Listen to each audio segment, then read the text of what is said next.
All right. Hello. What's going on? My name is Rich Ryan. This is the RMR Training Podcast.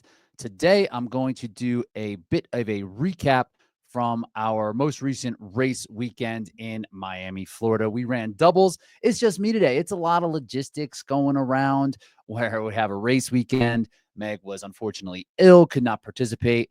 Ryan has a young baby daughter, like weeks old, that he is tending to currently, and it's just like hard on these race weekends where we want to make sure we're getting information that out to you from the things that we just did and we just learned. I like the podcast to be fairly topical and having things that we are interested in the moment and giving recaps of things that just kind of happened. But with that, it's very hard when these races go so late and it's there's no chance to really do anything after. And then the next day, I was mush. The race ended. The race started. The pro doubles race in Miami started at 9 p.m. 9 p.m. When we were at the venue, it was like, yeah, we're gonna bump it back 20 minutes. I'm like, that's no big deal. And then it was like, oh, it's gonna be 9 o'clock when that happens. So that's what we're doing. I didn't leave the venue until after midnight. So trying to get something in after, impossible.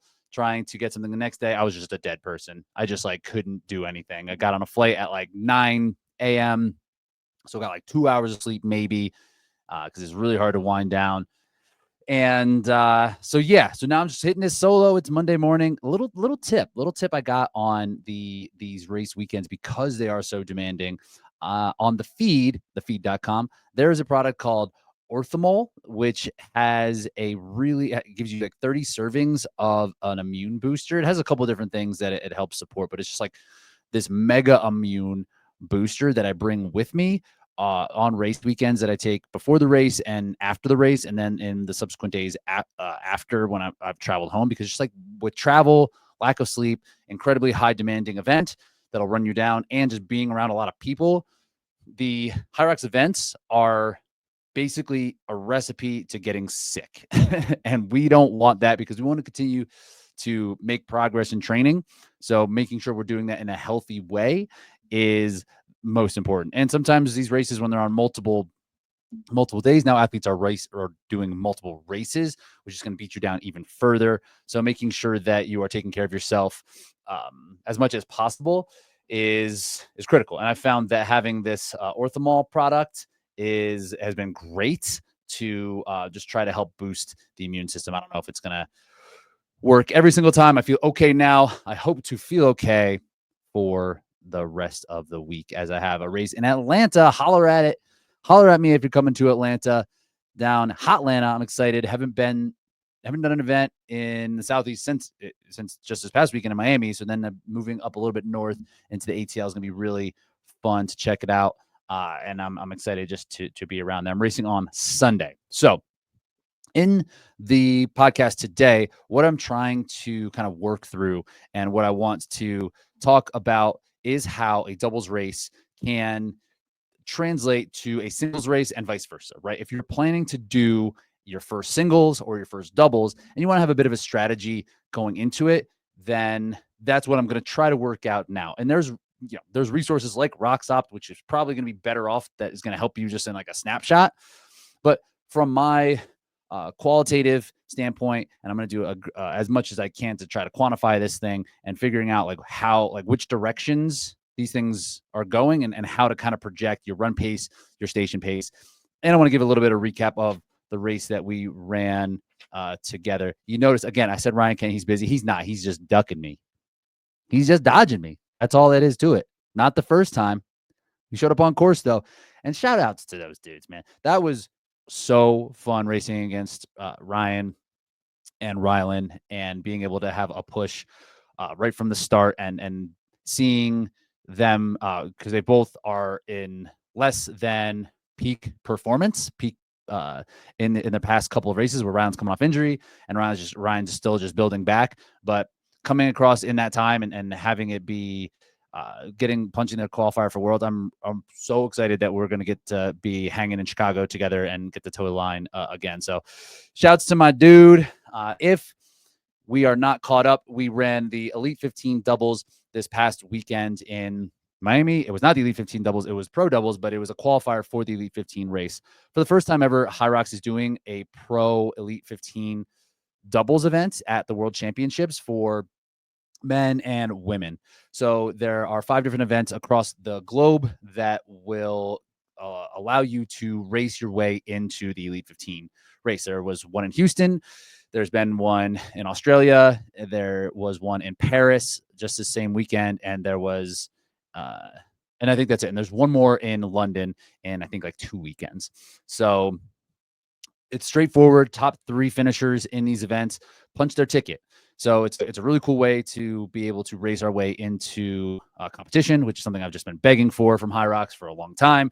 And they're just like giving it to us in doubles. So you could just like, hey, if you think you're good enough, you can throw your hat into the ring. And we saw this in Paris. It was basically 2 unknowns. I don't know who these athletes are. 2 Spanish athletes who were just like, hey, we have this opportunity. Let's take it. And they won the race in like the 3rd heat or 4th heat or something like that. So it's great to have the opportunity to race well and be recognized for it and be able to get a bid at a world championship race based off of your race performances, which is what it should be, you know? So my partner, Pelayo Menendez-Fernandez, who is also an Elite 15 athlete, he finished 4th at the world championships last year. He finished 5th just in Scotland this past race where I was 3rd. So we had teamed up last year. This is our 3rd doubles that we've done together. And last year we did the open doubles in Dallas the week after Chicago. So this is November 2023. And in that race, we set the open doubles world record, which at the time was the only place where you could do doubles. There was not a pro doubles, and the pro doubles started, I think, January of 2024. So it really hasn't been too long. It's just been over a year of time for people to do the pro doubles. And that race, we set the record, and I think our time was like 48:30 mid or something like that. And then we took a stab at pro doubles in Anaheim. That was about maybe 3 weeks before the World Championships in Nice last year, and we ran 50-40 or something like that, 50 high, falling short of the world record at the time, which was 50 like 20 or something, 50-18 maybe. So and just in general in doubles, if you have run doubles, you understand this. If you're thinking about doubles, this is something that you must consider. Is the doubles, it's not like one person's strengths really can't pull up another person's weaknesses, where in a relay style, it could do that, right? Like if you could split the running and the work and like what's one person going at a time for all the things, then like there's a good balance, right? Like the strongest athlete, the strongest stations can go with the fastest athlete, and they could have like an awesome team, right? Like more like a sports team where you want to have all the parts make up the whole. This is not that. This is much more, I guess, like cross country style, I guess you could say, where you're only as strong as your weakest competitor, where because you have to run together, and if you and your partner do not have similar running ability, then the person who is the stronger runner is not going to be able to help the team by running faster, because they still have to wait for the runner who is a bit weaker.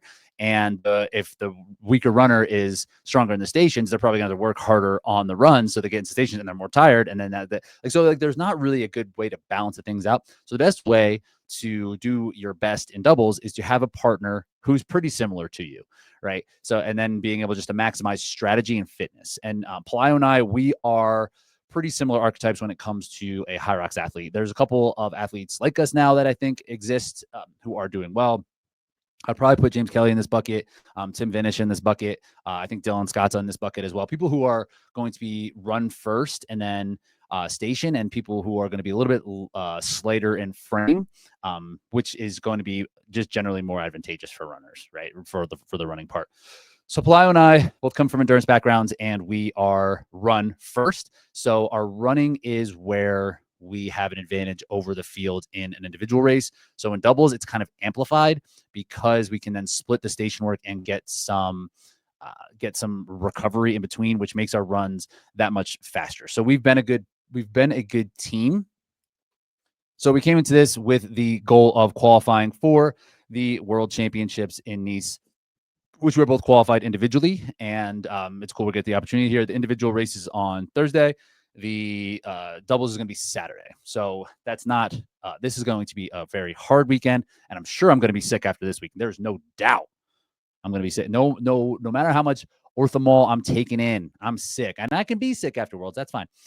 But there is going to be a hard weekend there, but we qualified and we love racing together. So we're really excited to go out and do this. And in this past race in Miami, we improved on our personal record by over 2 minutes. And we did break the world record by about 30-ish seconds or so, or not 36, 90-ish seconds though. We ran 48:31, I believe was our finishing time, which was it good enough for first place, good enough for the world record, which that's great.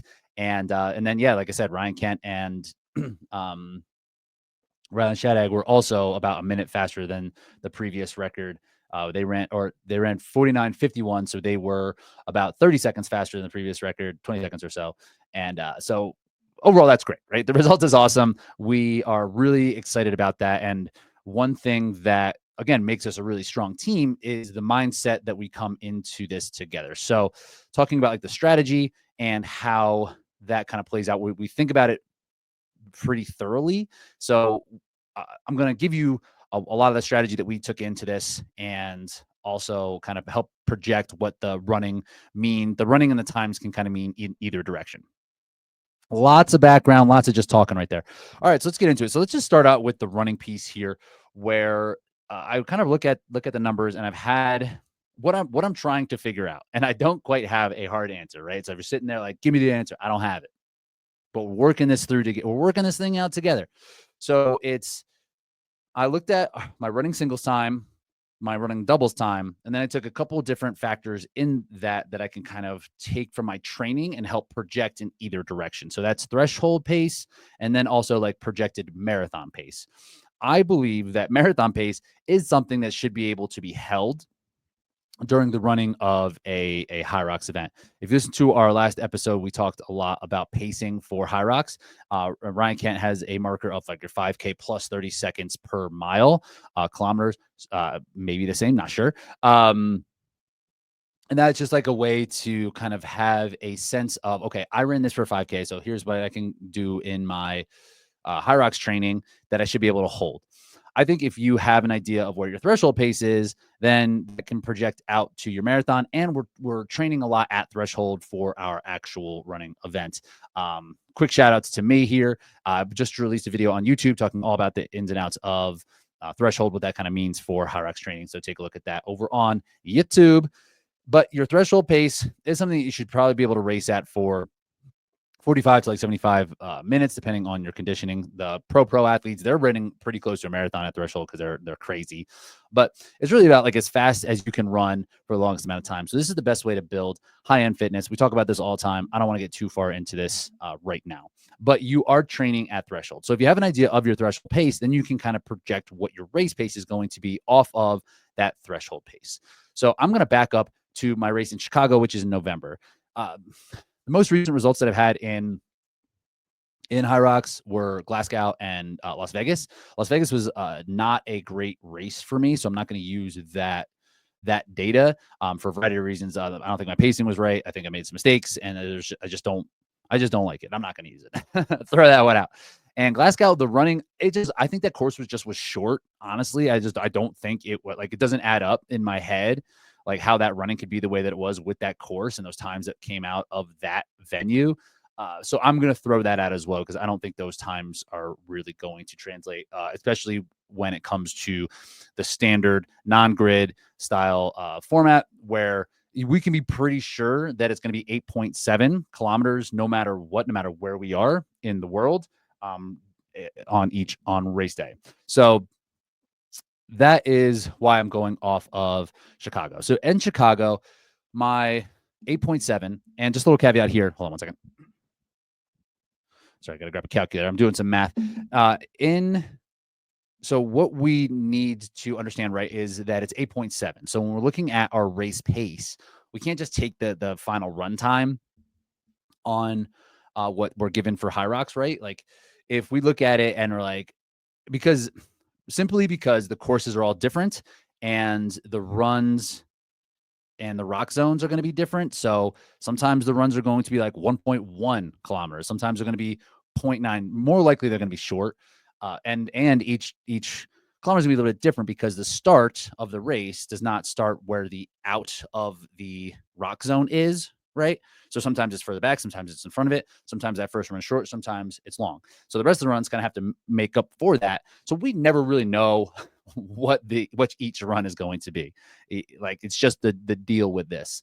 But taking the run total and adding the rock zone time, and then taking that total time and finding that pace for 8.7. That's how you do it. And then you can have a general idea of what that is, right?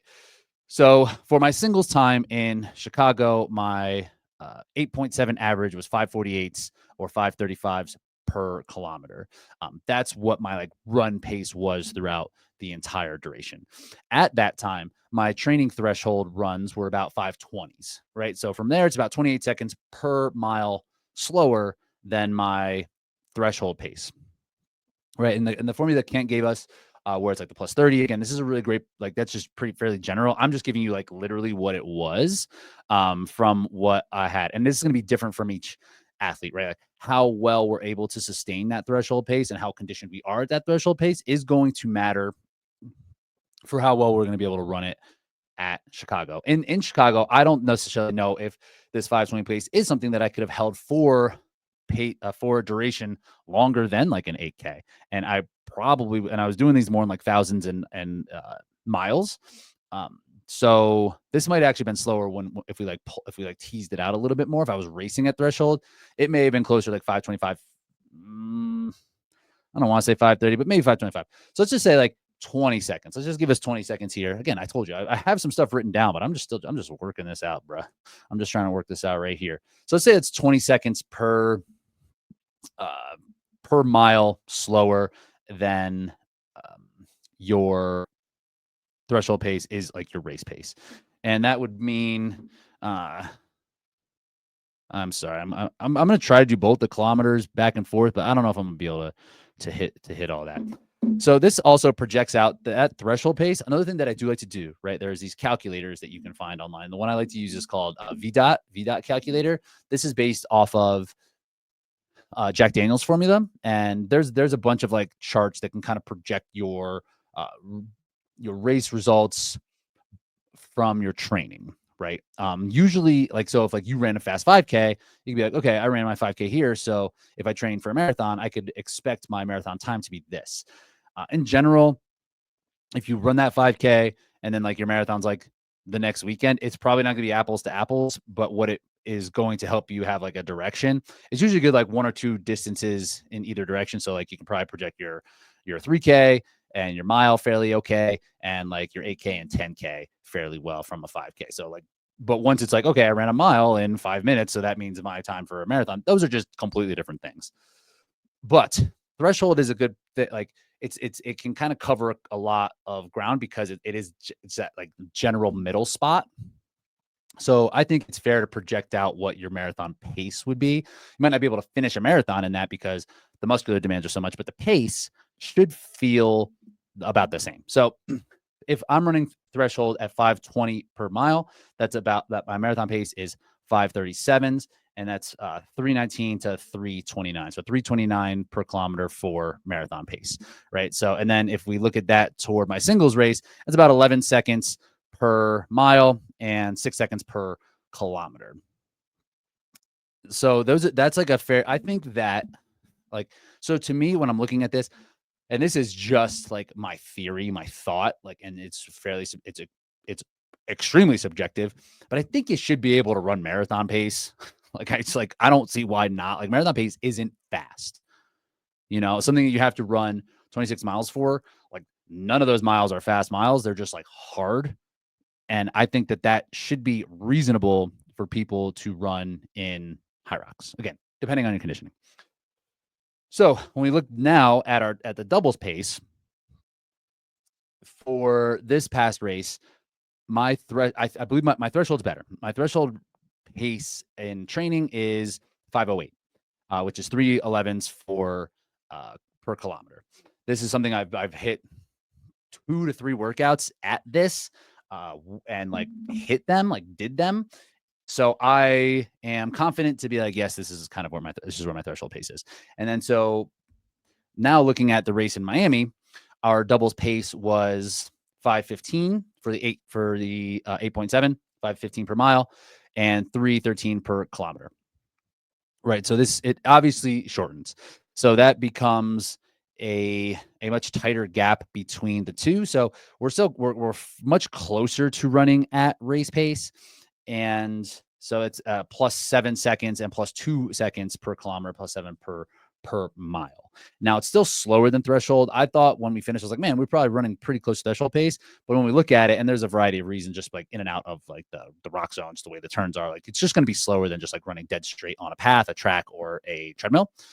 So like it probably is pretty close to that.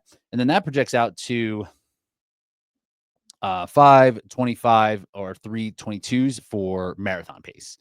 So now I have a singles race on Sunday in Atlanta.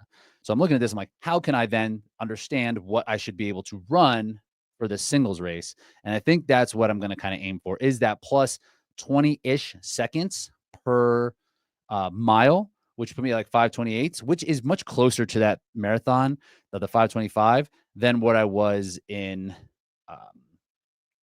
Chicago. So I think that's like a fair assessment here, is to go more off of like thresholdy pace. So I think somewhere between plus 13 seconds per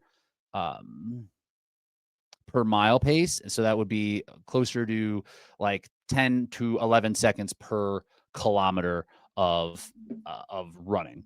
And I think that's if things are going very well and I'm pacing out the stations pretty well. So it's like what I say, 11, 0.7. So that's going to be about 90 seconds of time that just the runs are going to add from my doubles time to like the singles time. So I think that that's kind of fair when you're looking at it. Like, all right, it's going to be like 90 to 1.5 to 2.5 minutes of time from what I can expect from this doubles race moving into pro just on the runs alone, just because you're going to have to pace the runs a little bit easier and you're going to be more fatigued because you're doing more station work. However, the station work is going to be slower, right? It's going to be more paced out. So I think that that is a fair way to kind of look at it. Be like, all right, it's going to be like 90, like probably like 2 minutes of time. Let's just say average going to be about 2 minutes of time just on the runs alone is what you can expect. So that's what I'm going to aim for when we're talking about Atlanta. I'm going to aim to be about that 10 second, or yeah, like about 10 seconds per kilometer slower in terms of running from my doubles pace to my singles pace. And again, this is me personally, so I wouldn't use this as like law, and I could be wrong. I will let you know. I will let you know if this is right or not, because we'll have more data, and that's what's going to be cool about having like these back-to-back race weekends. Even though it's going to be hard, it's going to suck. So from here, we can then look at the ski and we can start on the stations. So for Plyo and I, when we were going into this race, we just wanted to make sure we were running fast but comfortable. There was not really a point where we were like, okay, we're going to hammer here, or we want to have the lead. We just wanted to run what we felt like we were capable of running early, right? So that was a question I had for Plyo. I was like, what if we're not in front? What if like we're like everyone has gone faster than us and we're like behind? And Palau was just like, we just got to keep it chill. We just got to keep cruising. And I was like, you're right. We both do this in our individual races. We find a pace and we just work our way up. So that was the idea here. But settling into what felt more like a comfortable pace for this duration, it did lead us to be in the front on pretty much every single run. So we didn't necessarily have to worry about that, but we weren't like forcing it early. And that could definitely be an issue with doubles, is just like forcing it because you think it is going to be easier, but it is still fast running. And when you get to that threshold line, once you go over it and it starts to pop, it's really hard to get back. It's really, really hard to get back. So having like a strategy of we're just going to run hard, manage stations, like that makes some sense, but it's better to understand where your threshold is. And I think you could hold pretty close to threshold in doubles. Like I said, we were 2 like for me, it was like 2 seconds per kilometer slower than what we would be at threshold. Maybe some people it's faster, but for me, it's like just a bit slower. So I know that's something that I can hold. And because I'm training there a lot, I know how it feels. So it was not like this is over my head. This is not something I can do. We just set at that pace and just made sure we were working our way through. I'm going to pull up the splits for those checking out on YouTube, on RMR Training YouTube, just so we can kind of look at this side by side. And then when we look at all of our runs, first one was short, but I'm just going to run through our runs really quick. We were 311, 314, 312, 314, 312, 309. And then the one for wall balls, which for whatever reason, they don't take out the rock zone for the wall ball one. It was 320. And the first one was 229. So maybe if you average those two, that's why they do it. I don't know.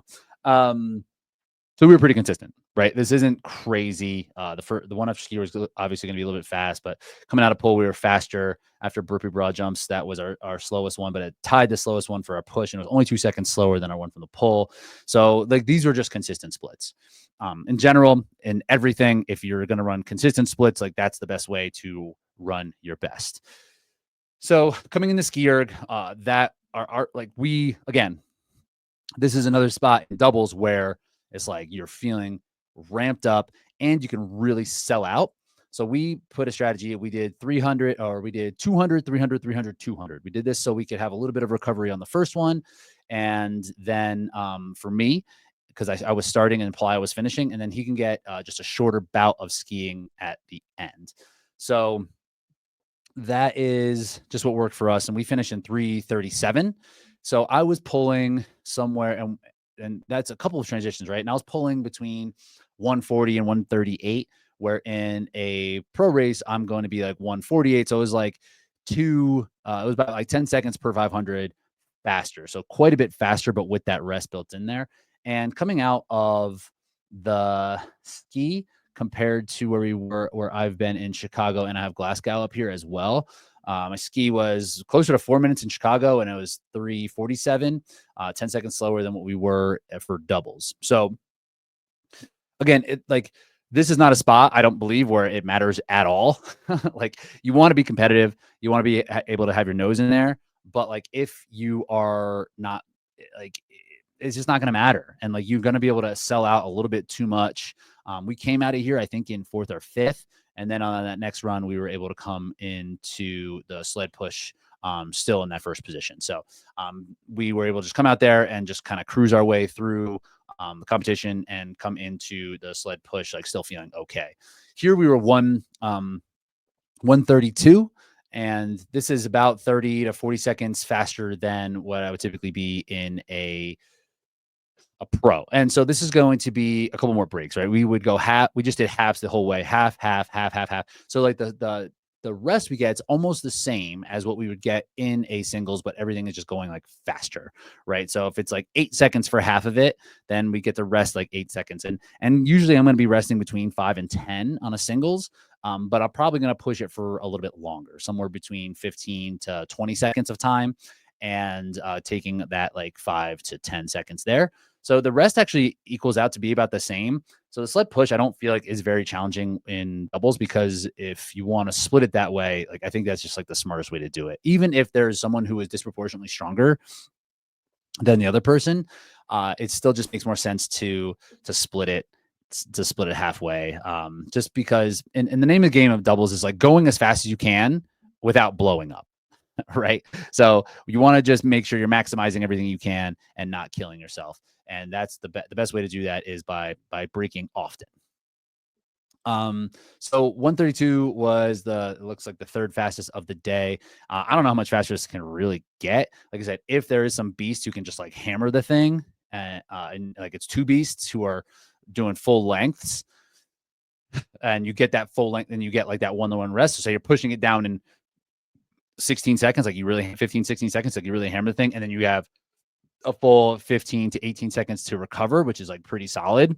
Like that 1-to-1 rest, like maybe you can do it in like 110, but chances are you like the person coming out of the push last is going to need a little bit of a break before that run. That next run's going to be pretty slow. So we did come out. We were at the exact same time pretty much as Rylan and Ryan. We came into the sled pole, again, neck and neck, and our sled pole was a little bit slower than theirs, and we were 239. And this is a place where I'm just, I'm a little, I was a little confused why this isn't faster because the sled push is so much faster. But I think what I've determined with the sled pull from individuals, because my individual races in Chicago, my sled pull was 240, and in Glasgow it was 307.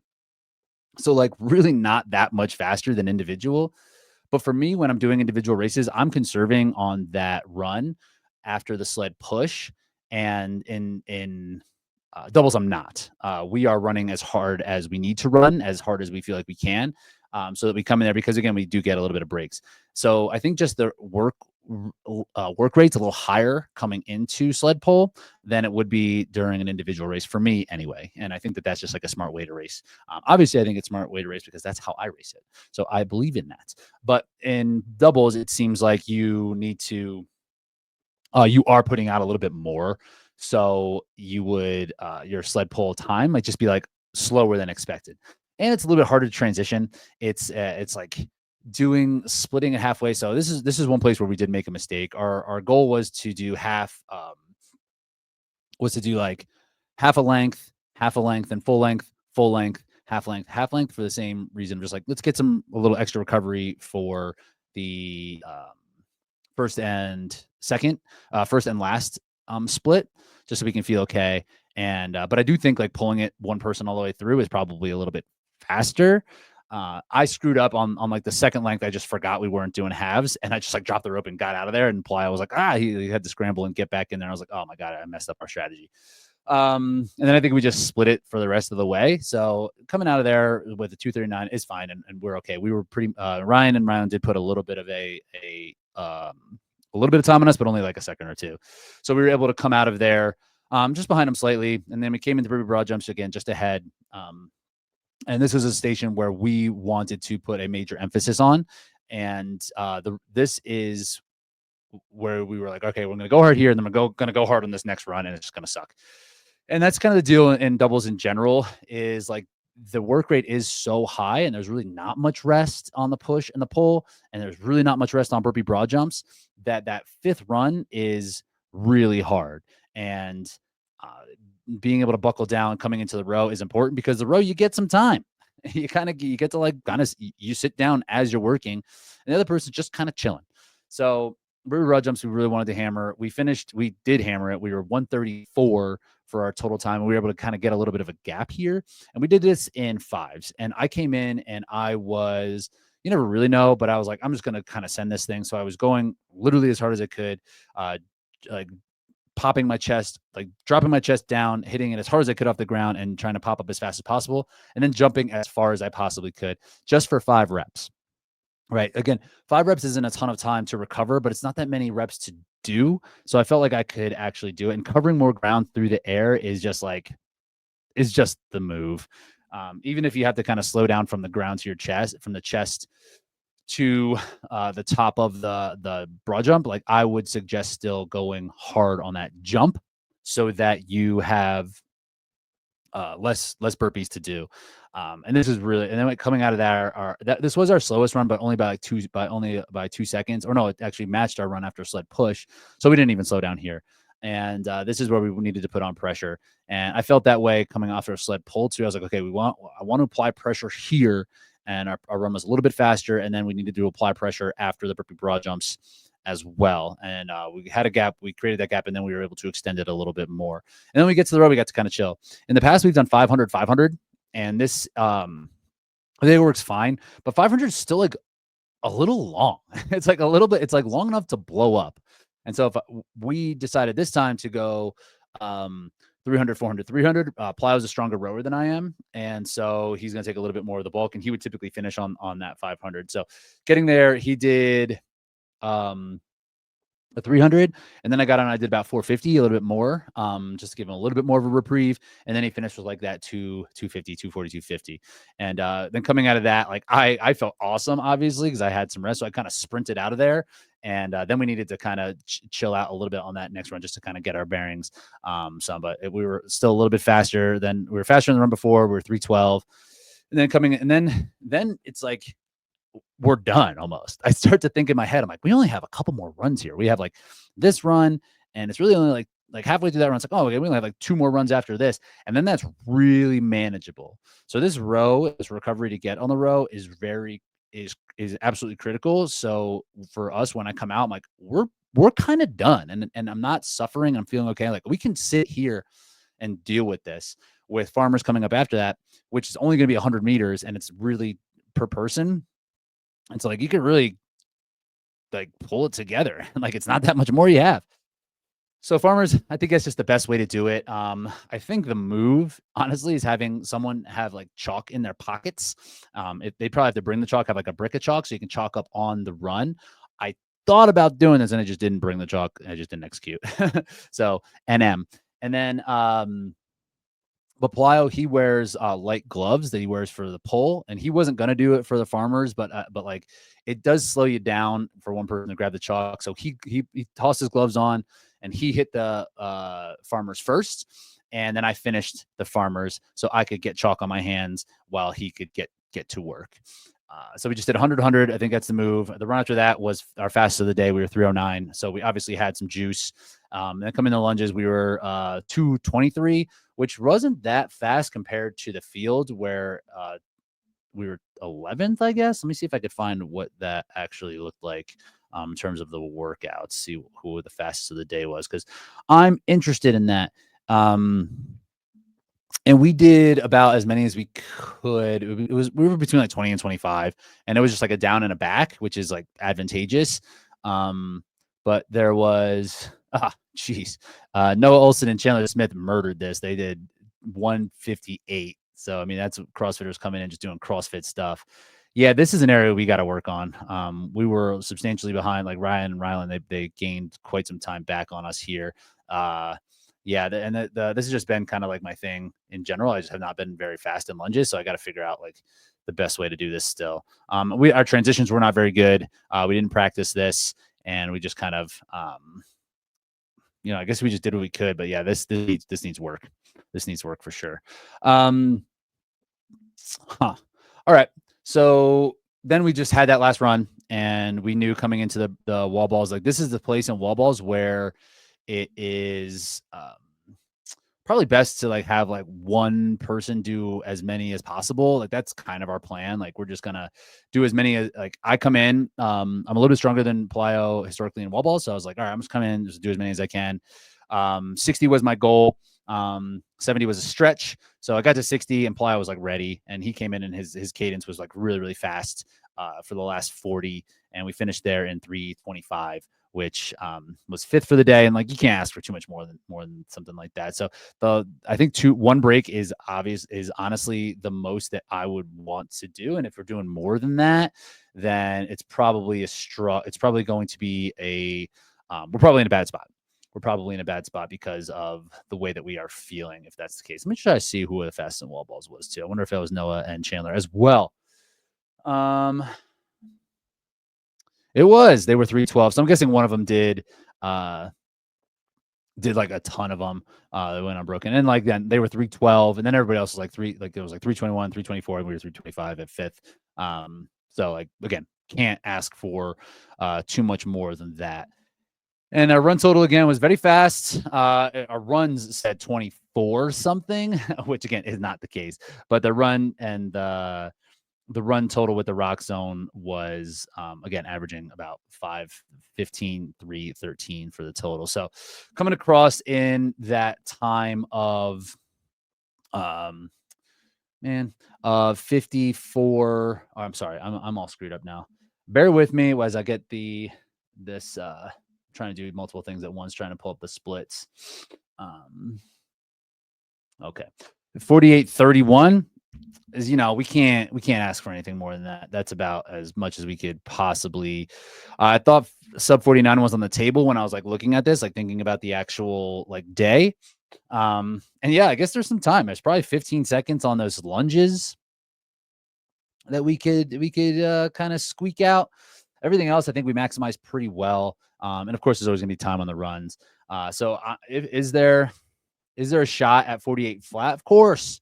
Is it going to be Worlds? Don't know. I don't think we're going to be feeling awesome, and the course itself is going to be pretty. Is just going to matter a lot, but it's going to be an open course, right? Like you're still dealing with a lot of crowds. This wasn't bad in Miami. It wasn't incredibly overcrowded, especially because it was at 9 p.m. So and it was just the men's singles before us, so it wasn't incredibly crowded. I was watching the women's race, and they had like men's doubles right before them. So it was the crowd, the course was just so crowded. And there's like big dudes like blocking up the inside lanes. So we didn't have too much of that. But of course, when it's just going to be 30 people out there, 15 teams, it will be easier to navigate. And, it's not going to be a ton of lapping. There's probably not going to be a ton of passing. So the runs could definitely get faster. Yeah, you know what? Maybe we can get under 48 with the lunges and the running combined. We just got to work on those lunges a little bit more. So, all right. So that kind of wraps that up. I hope that's helpful. I hope it's helpful to kind of understand like where this is from a regular pro to a pro doubles. And it kind of give some strategy for the actual race itself. So I'm going to wrap this up. We're going to try to get something going. Kent and I are both going to be in Atlanta next weekend. So come holler at us. I'll be racing on Sunday. Just give myself a little bit extra day of recovery. Like I said, yesterday, just like it's a disaster, like trying to operate with zero sleep. Like I come home and I'm just like a bump on a log. I just took naps all day. Got a big lunch because this is other thing. It was really hard to eat. So here's my new pro tip, because I generally fly out the next day and it's generally in the morning. I just want to get home. What I'm going to do now is I'm going to get a meal to stash in my fridge just so I'm not like out of luck, because it's when you get out of those places at midnight. I mean, Miami, I'm sure we could have found food. I'm sure it's open late, but I just don't want to. So having a meal ready after I ate like 2 PBJs, a Go bar, and a protein powder and a protein shake. So that was my dinner. The next morning, another peanut butter jelly, another protein shake. So I had like just sweet stuff for like 24 hours in a row. And then by the time I was like, I just need like a burger. So that's what I did. And so that's going to be a pro tip that I'm going to use. I'm also going to pack. I'm going to pack before the race so that I don't have to pack when I get home from the race. I'm going to pack as much as I possibly can, just so I can kind of stuff some stuff in a bag and try to get to sleep. And then in terms of getting to sleep, man, it is hard because it's so wired up. I don't recommend this. I used to do this like in my younger years, but I would just like watch a TV show to go to sleep. Again, I don't recommend that type of stimulation, just because the light is not awesome. But it did help me get out of my head and get onto the TV show, and something that's familiar, something that's fun. I've seen Scrubs. I've seen it all the way through many times. So that's my comfort show. I just pop that John on there and then have and then just let JD and Turk take my thoughts. Cool. So again, appreciate everybody who is showing love. Everyone's listening to the podcast, checking out the YouTube channel. Means a lot. It's great to hear from you in the community so that we know that what we're doing here does have some impact, because that's the idea. We do want this to be helpful, to share our experiences so that you can bypass some of our mistakes and get better results sooner. That's the goal. So we appreciate you.